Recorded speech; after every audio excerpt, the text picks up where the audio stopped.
ver qué nos dice la palabra de Dios. Estamos en el libro de Joel.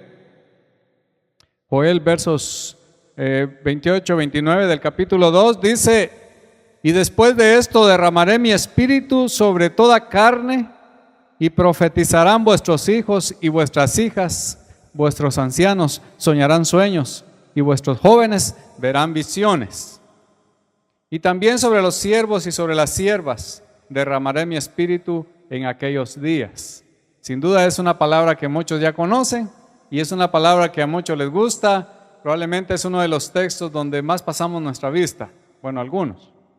Pero vamos a ver qué nos quiere decir esta palabra el día de hoy. El Espíritu Santo es lo que se llama la tercera persona de la Trinidad. Pero eso de tercera, eso lo hemos puesto nosotros, los seres humanos, porque la Biblia no lo dice. Aunque cuando habla del Padre, del Hijo y del Espíritu Santo, y por eso pensamos que es la tercera persona, pero aparece a veces en primera persona. De hecho, el Espíritu es el que está con nosotros. Es Dios a través de su Espíritu. Y la Biblia habla en el Antiguo Testamento, porque Joel es un libro del Antiguo Testamento, habla acerca del Espíritu de Dios en varias maneras. Y es más, desde el principio del primer libro de la Biblia, ahí dice que el Espíritu de Dios se movía sobre la faz de las aguas. Y también dice en plural, cuando se habla de hacer al ser humano, de formarlo, dice: hagamos al hombre, y a la mujer también dice el capítulo 2 de Génesis, conforme a nuestra, ahí está el plural, hagamos, y conforme a nuestra, o sea, es el Padre, el Hijo y el Espíritu Santo que están creando al ser humano, porque es Dios, Dios es uno, es lo que decimos, Dios es uno. Y el Espíritu también se manifestó en varias ocasiones sobre diferentes personas en la Biblia, pero eran personas con llamamientos especiales para cumplir una función dentro del pueblo de Dios, principalmente el pueblo de Israel. Ahí el Espíritu ungía a esas personas, y ya lo hemos dicho varias veces, que ahí estaban los profetas, los sacerdotes, los reyes, los artistas, los que hicieron las cosas del templo, tenían una unción especial. Y también aquellas 70 personas que se escogieron para ayudar a Moisés en la dirección del pueblo. Y a la vez hay otros ahí que tuvieron manifestaciones especiales del Espíritu. Entre ellos están los jueces, que eran los que juzgaban al pueblo cuando no había un rey. Ven cómo el Espíritu Santo trabajaba. Es decir, que la tierra con los seres humanos no puede funcionar si el Espíritu de Dios no está ahí. Desde el Antiguo Testamento Él estaba ahí muy activo, porque esa gente era la que guiaba a este pueblo. Ahora vamos a ver un poquito lo que nos dice el texto. Dice en el verso 28, y después de esto, así empieza, después de esto, ¿cuál es esto? Bueno, la Biblia ya hablaba de los tiempos finales, y también ya lo dijimos, tiempos que traen cosas buenas, promesas maravillosas, pero también tiempos difíciles, tiempos de derramamiento de la ira de Dios, tiempos de castigo, tiempos de condenación para Satanás y sus ángeles, y también para aquellos que no creen en el Señor. O sea, es un tiempo de juicio. Ese también es el día del Señor. Pero dentro de esa manifestación de ese día hay una promesa, y es la promesa más grande, y es acerca de que Jesucristo vendría a este mundo, y los profetas lo habían dicho, ¿verdad? Que vendría el Mesías, o sea, el Mesías era el ungido, el Cristo, porque el Cristo también quiere decir Mesías, el Redentor de este mundo, y Él vendría precisamente para salvar. Pero usted ve que la Biblia dice para salvar a los que creen. Y para que la gente crea, aquí entra la función del Espíritu, ponga atención a esto. Para que la gente crea se necesita precisamente de que el Espíritu toque los corazones. Y el elemento que el Espíritu usa, óigalo bien, que le quede claro, es la palabra de Dios. La palabra es el instrumento del Espíritu. Lo ha sido siempre. Por eso prescindir o dejar la palabra es dejar un elemento especial del Espíritu Santo. Cuando usted lee la palabra, usted está propenso, por decirlo así, a que en cualquier momento el Espíritu le va a tocar a través de esa palabra. Es la palabra de Dios. Ese es un instrumento poderoso. Así que Cristo hace la obra de la salvación. Pero, ¿cómo el mundo cree? ¿El mundo cree solo porque se da una prédica? No, no precisamente. El mundo cree porque Juan predica, Juan el Bautista, Cristo predica, los apóstoles como Pedro, los demás predican, pero en esa predicación el Espíritu Santo de Dios trabaja, usa la predicación. Ese es un vehículo para que la gente se salve. Por eso es que se habla de dar la buena nueva. Y cada uno de nosotros estamos enviados a dar la buena nueva. Entonces, después de esto quiere decir, después de ese tiempo que ellos vivieron, un tiempo donde el pueblo cayó en el pecado, cayó en la desobediencia y cayeron en la miseria y dejaron de ser un reino y ya no había, aparentemente no había esperanza para ellos, porque cuando los pueblos hacen eso, como que si se va la esperanza. Pero Dios dice, les va a venir un castigo a ustedes por eso que han hecho. Pero como Dios es el Dios de la misericordia, al mismo tiempo los profetas tienen este mensaje del doble contenido. Uno es castigo, pero el otro es oportunidad. Lo otro es esperanza, lo otro es una promesa. Y la promesa de Dios aquí no es más que el evangelio. Esto que nosotros estamos practicando es el evangelio, esa es la promesa de que hay una esperanza y una oportunidad de salvación. Ahora dice, después de esto, pero también, ¿qué va a pasar después de eso? Dice, derramaré mi espíritu. Y eso es lo que se llama un ejemplo de la lluvia. Si usted ve, por ejemplo, el verso 23, de ahí del capítulo 2. Fíjense bien, Joel 2:23. Tiene su Biblia abierta, ¿verdad? Muy bien, entonces dice ahí, vosotros también, hijos de Sión, alegraos y gozaos en Jehová vuestro Dios, porque os ha dado la primera lluvia a su tiempo. Esta es la bendición de Dios, la lluvia a su tiempo, y hará descender sobre vosotros lluvia temprana y tardía como al principio. Esta es la bendición de una promesa de Dios que va a derramar muchas cosas buenas sobre sus hijos, pero esto se cumple a través del Espíritu Santo. Esto es ni más ni menos que la promesa del Espíritu. Ahora usted dirá, pero ¿cómo tiene relación esto? Le quiero leer otros versos, quiero que usted ponga atención. No le doy la cita, pues se la puedo dar después. Pero ponga atención a lo que dicen estas palabras que están relacionadas a esa lluvia de bendición. Dice este profeta, el profeta Isaías dice, hasta que sobre vosotros sea derramado el Espíritu de lo alto y el desierto, oiga bien, ese desierto seco se convierta en campo fértil. Quiero que usted use su imaginación para pensar cómo un lugar seco, totalmente seco, se convierte en un campo fértil. Este es el trabajo del Espíritu de Dios.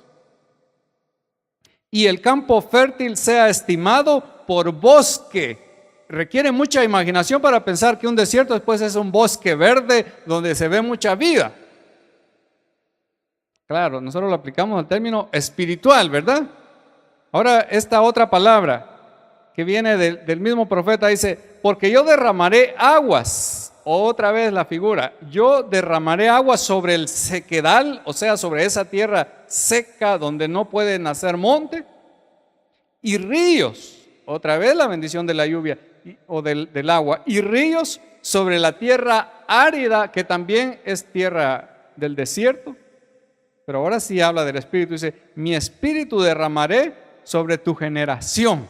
Esta es la promesa maravillosa. Y mi bendición sobre tus renuevos o tus retoños. Dice, y brotarán entre la hierba como sauces junto a las riberas de aguas. ¿Cuántos conocen los sauces? Hay una diversidad. Pero esos sauces son aquellos que están a la orilla de los ríos, que tienen unas hojas largas, como dije, hay variedad, y que se van creciendo y se extienden sobre el agua. Y se ve eso completamente verde, casi entre el agua, y es algo maravilloso, da una idea de que uno se puede relajar con eso, de que pues se puede deleitar mirando ese paisaje.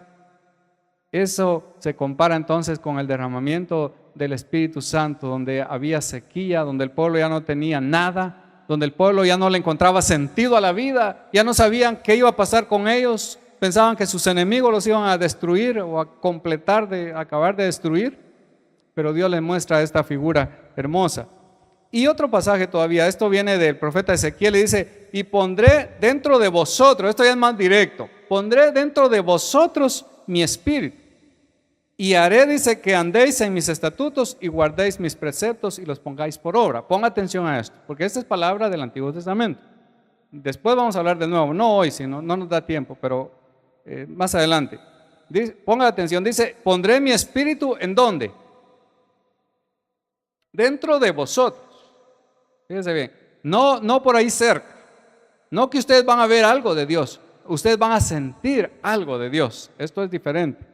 Ahora, cuando la persona va a sentir eso, algo va a pasar. ¿Qué es lo que va a pasar? Lo que va a pasar es que esa persona va a caminar en los estatutos. Y aquí usa dos palabras para referirse a la palabra de Dios. Una palabra es estatutos y la otra es preceptos, que vienen precisamente de más antes. Si usted lee el Salmo 119, habla de estatutos, preceptos, mandamientos y todo eso. Entonces la persona que recibe el Espíritu, la reacción es que se siente motivado a caminar bajo los preceptos de Dios, que era lo que el pueblo necesitaba, caminar en los preceptos de Dios, porque ellos se habían alejado y por eso les había venido el castigo. Entonces, ¿qué hace el Espíritu desde allá? Motivarlo a caminar bajo la palabra de Dios. Fíjense bien la función del Espíritu, para no torcer la idea de lo que el Espíritu hace. Lo hace caminar ahí. Ahora, la buena noticia también es que dice que Él derramará de su Espíritu, y dice sobre toda carne. Y aquí no está hablando porque la Biblia habla de toda carne y habla de la carne de los animales. Pero aquí está hablando de toda carne, está diciendo sobre toda raza. Porque esta raza que está acá y que es la que sobresale es el pueblo de Israel. Pero ahora ya no es solamente la raza israelita, sino dice: derramaré mi espíritu sobre todas las razas. Bueno, entonces es algo que incluye a todos. La buena noticia no es solo para Israel, es para toda la humanidad. Ellos sabían que el Espíritu venía sobre ciertas personas. Ellos lo sabían, el pueblo lo sabía. Dice: nosotros sabemos que el Espíritu de Dios viene sobre ciertas personas. Lo hemos visto, cómo Dios usa a esas personas. Pero qué noticia tan grande cuando ahora se dice: pero ahora va a venir sobre todos. Ya no va a haber acepción de personas. ¿Sabe que esto sería exactamente como si se dijera: compren todos el número de la lotería porque todos se van a ganar la lotería? Cuando usted compra el número de la lotería, piensa que tal vez hay una idea, pero muy lejana, que probablemente se va a ganar la lotería, ¿verdad? Pero a veces más pensamos: voy a comprar la lotería para darle dinero para que otros se hagan millonarios. Y es mejor pensar así, ¿verdad? Voy a contribuir un poquito, que eso le da más satisfacción, ¿no? Porque eso sí es seguro que usted va a contribuir a que otro se haga millonario y aquel va a ser feliz por eso. Y usted alégrese que aquel va a ser feliz. No los quiero desanimar, aquí hay mucha gente ilusa, ¿verdad? Pero quiero decirle que esta promesa sí es para todos. Y esto es más grande que la lotería. Porque esto es recibir a Dios mismo en su corazón. El dueño de todo va a estar en su corazón. Eso es lo que quiere decir. Y por si no se ha entendido bien, entonces el profeta dice: y aún sobre mis siervos y siervas. Si se busca, la palabra original es esclavos y esclavas. Pues los esclavos, si la gente vivía mal a veces, los esclavos vivían en condiciones paupérrimas, situaciones difíciles. Y ellos parece que no tenían esperanza de nada, no tenían siquiera derechos para nada. Pero dice: pero hasta sobre ellos va a venir el Espíritu Santo. Sobre los hombres, sobre las mujeres, sobre los judíos, sobre todos los gentiles, sobre aquellos que estaban en condiciones más bajas en la sociedad. El Espíritu Santo no discrimina a nadie, porque Dios no discrimina a nadie. La bendición es para todos, la riqueza esta espiritual es para todos. Pero viene aquí un asuntito que es el que a veces lo pone a uno un poquito más intrigado, porque dice, si usted ve, dice: derramaré entonces ese espíritu sobre toda carne, y entonces dice ahí: y vuestros hijos Y aquí hasta lo pone explícito cuando habla del género, porque dice sobre tus hijos y sobre tus hijas. Por eso decía que incluye a las mujeres, desde el Antiguo Testamento. Algunos todavía se preguntan, en el mundo se preguntan, y principalmente en las religiones, se preguntan, ¿y las mujeres pueden hacer algo para servir a Dios?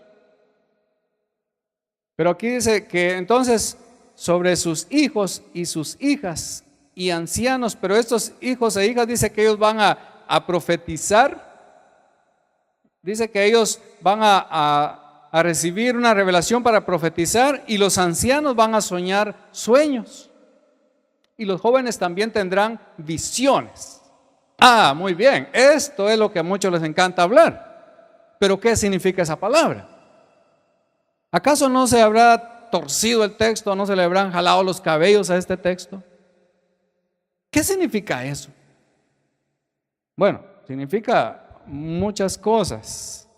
Y la primera cosa es que es una bendición que va a preparar a las personas para servir a Dios. Oiga bien, para servir a Dios. No es para servirse o para exaltarse, sino para servir a Dios.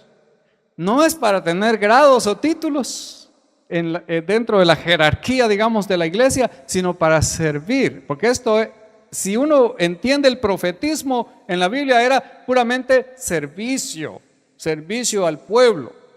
No era solamente por aparecer ahí diciendo ciertas cosas, sino era para eso.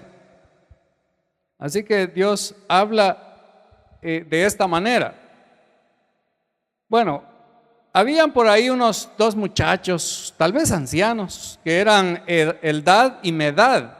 Eldad y Medad de repente aparecieron entre la gente profetizando la palabra de Dios a favor del pueblo. No era ni para asustar al pueblo o para intimidarlo, no era para confundirlo, sino era una palabra de edificación. Entonces Eldad y Medad estaban profetizando. ¿Quiénes eran ellos? Eran ancianos que habían sido contados entre los 70 que fueron escogidos para que le ayudaran a Moisés, porque la unción del Espíritu es para ayudar en el ministerio. Entonces ellos estaban ahí y aparecieron haciendo esto, y vienen por ahí unos y le dicen a Moisés: mira, Eldad y Medad están profetizando. Y Moisés dice: pues ustedes ¿qué? ¿Ustedes tienen envidia de esto? Yo quiero decirles una cosa: ojalá que todo el pueblo profetizara, que toda carne profetizara, que todo ser humano profetizara. Eso es una visión de Moisés, de este que fue, por cierto, el profeta más grande del Antiguo Testamento. Porque dice que Dios le hablaba a la gente a través de sueños, a través de visiones, que era necesario en ese tiempo. Pero dice: pero a mi siervo Moisés yo le hablo cara a cara. Imagínense qué privilegio, platicar cara a cara con Dios. Yo no sé cómo fue eso. No, quizás porque vio la zarza ahí o no sé, pero algo pasó. Pero él tenía un privilegio especial, por eso es el profeta más grande. Ahora, ellos tenían sueños y visiones, y entonces se alegra Moisés de que hayan esas personas que podrían hacerlo, pero también ojalá lo hicieran todos, como pensando ya que un día el Espíritu se podía derramar sobre todos. No a granel, eso quiere decir, no que es aquí, pues aquí se da como sea y cuando sea y sobre quien sea. No es así tampoco, porque eso tiene que ser a través de una cierta conciencia que uno tiene de que Dios lo ha llamado para ser un hijo de Dios y un siervo o una sierva de Dios. Ahora Joel entonces está diciendo que ellos tendrán esas visiones y que van a profetizar. Los ancianos y los jóvenes pueden profetizar en base a visiones y en base a sueños. Y esto sucedió mucho. Usted recuerda, alguien que haya tenido esa visión o esa capacidad de entender los sueños, que tenía sueños, que los interpretaba. Inmediatamente nos vamos a dos personajes, ¿verdad? Uno es José en Egipto, que Dios lo prosperó, lo usó a través de ese ministerio, de interpretar los sueños. Pero eso sí que fue puesto a prueba, y ese no era cualquier cosa, ese sí sabía, ese sí tenía el don, porque él sí lo pudo hacer. Siempre hay mucha charlatanería también, ¿verdad? Eso hay más que lo que es real, la charlatanería sobreabunda. pero él sí era real. El otro es Daniel. Usted recuerda a Daniel, este gran hombre de Dios que en tierra ajena, en Babilonia, ese gran imperio, Dios lo utilizó para hablar del rumbo de la historia humana. Fíjese bien, no son cosas triviales, es decir, no son cosas sin importancia, como algunos que dicen, el Señor me está hablando y me está diciendo, y en este momento me dice que tú andas así o que andas allá, y la gente, ay, Dios mío, el Señor me está hablando a través de esta persona. Es un charlatán que tienes enfrente.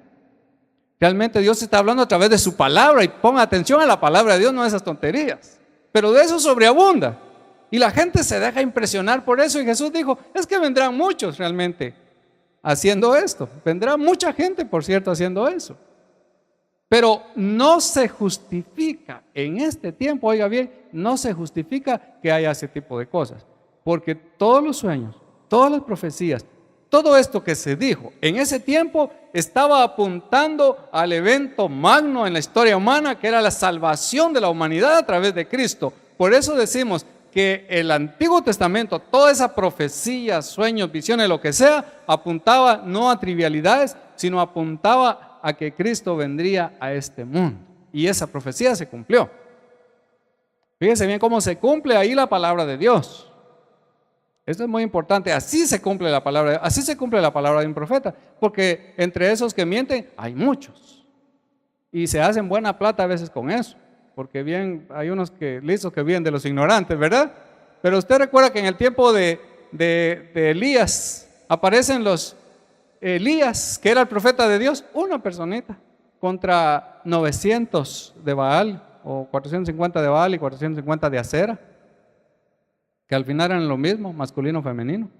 Pero aparecen ellos y este verdadero profeta les hace un reto. Ahí se ve el verdadero profeta. Ahí se puede comprobar. Porque ese verdadero profeta les dice, hagamos una cosa, pongamos un holocausto, matemos unos bueyes, unos animales, pongámoslos ahí, pongamos la leña y es más, echemos agua ahí alrededor y todo eso. Hagamos este sacrificio para que descienda fuego del cielo y lo consuma. Y los 450 de Baal y los otros de Acera empezaron a clamar y Elías decía, clamen, tal vez su Dios está ocupado. Tal vez se fue al baño, porque hasta eso les dijo, se burlaba de ellos. Y aquellos se rasgaban, se arrancaban los cabellos y la barba y empezaron a sangrar y nada. O sea, ahí está lo falso, pero de eso hay mucho. Usted va a encontrar mucho en la Biblia. Pero cuando Elías, que es el verdadero profeta de Dios, clama a su Dios, desciende fuego del cielo y quema todo el sacrificio y también hasta lame las llamas, el agua que está ahí alrededor. Ese es el verdadero Dios. Y ese mismo profeta había dicho, yo te digo a Acab, rey Acab, que no va a llover por tanto tiempo, y como era profeta de Dios, se cumplió la palabra que no llovió. Ese es el auténtico. Ese es el verdadero. Así es como se manifiestan aquellos que son siervos de Dios, pero siempre hay pretensiones. Por eso es que Jesús dijo, guardaos de los falsos profetas que vienen a vosotros vestidos de ovejas, pero por dentro son lobos rapaces. Quiero aclararle con base a la palabra del Señor que ha aparecido mucho de eso y hay mucha confusión, hay demasiada. La única manera de librarse uno de esas cosas es apegarse a la palabra de Dios. Esto es muy importante. Y estos dones que se habla ahí de los muchachos, de las muchachas, no es que eso es todo, porque si eso fuera todo el Espíritu sería algo muy, muy pequeño, pero es más. Ahí no es solo de visiones, de sueños. El trabajo del Espíritu es mucho más. Y hoy, como les dije, no lo vamos a ver, pero cuando pasemos al otro capítulo de Hechos, que hoy nos leyeron, por cierto, ahí vamos a ver cuál es toda la manifestación del Espíritu Santo. Por el momento podemos decir esto nada más. Pero el Espíritu lo que hacía en aquel tiempo cuando llamaba a una persona, a un hombre o a una mujer, en especial a los hombres, porque en ese tiempo era así según la cultura, lo que hacía era apartarlo y eso significaba santificarlo. Ok, tú Fernando, Dios te está llamando, entonces te está llamando para que seas un profeta de Dios. Entonces Dios te dice que Dios te aparta. ¿Lo aparta de qué? Lo aparta de todo lo que no le agrada a Dios, ¿verdad? Todo lo que no, bueno, eso déjalo ahí, que tú ahora tienes un oficio especial. Entonces lo santifica, se le llama santificar. Lo mismo pasaba con los profetas, con los sacerdotes, con los reyes, con los siervos de Dios, los apartaba. Y eso es lo que el Espíritu hacía, pero es todavía lo que hace.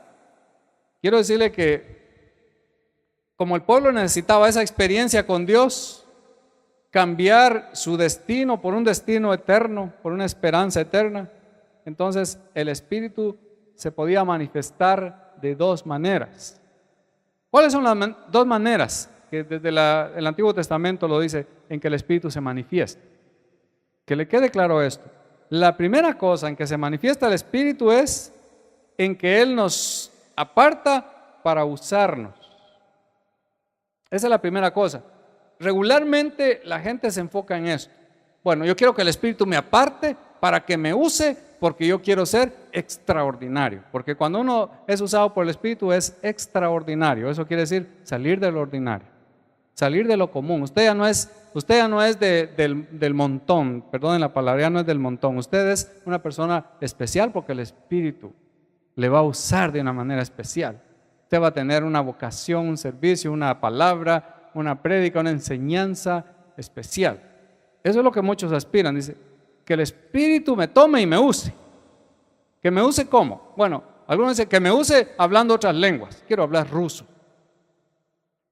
Y que la gente que sabe ruso me entienda. Porque en aquel tiempo entendían lo que estaban hablando. Eran lenguas humanas. Entonces usted se sale de lo común. Es lo que aspiramos.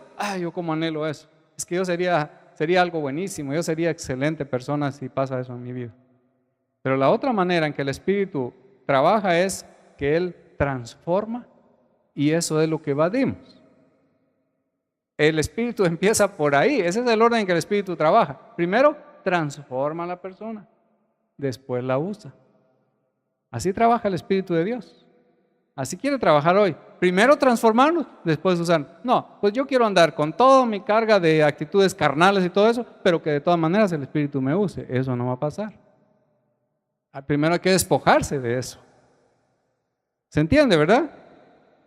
Dice que un joven artista estaba tratando de copiar una de las más hermosas pinturas del mundo, hecha por este artista italiano Rafael. Y entonces él había ido a Florencia a estudiarla, a estudiar esa imagen. Y luego se dedicó a copiar esta imagen maestra. Y entonces al terminar, el artista veía que había hecho una pintura hermosa, pero que no podía en ninguna manera compararse con la excelencia del original. Dijo él, si pudiera posesionarse de mí el espíritu de Rafael, exclamó el joven. Solo entonces podría pintar como el gran maestro. Cuando aceptamos al Señor Jesucristo, Él nos da la ayuda del Espíritu Santo para darnos la fortaleza que necesitamos para vivir y servirle según su voluntad. Mientras más nos domine el Espíritu, mientras más controle el Espíritu de Dios nuestra vida, tendremos más poder para hacer de nuestra vida una obra maestra. Y que al Señor sea la gloria.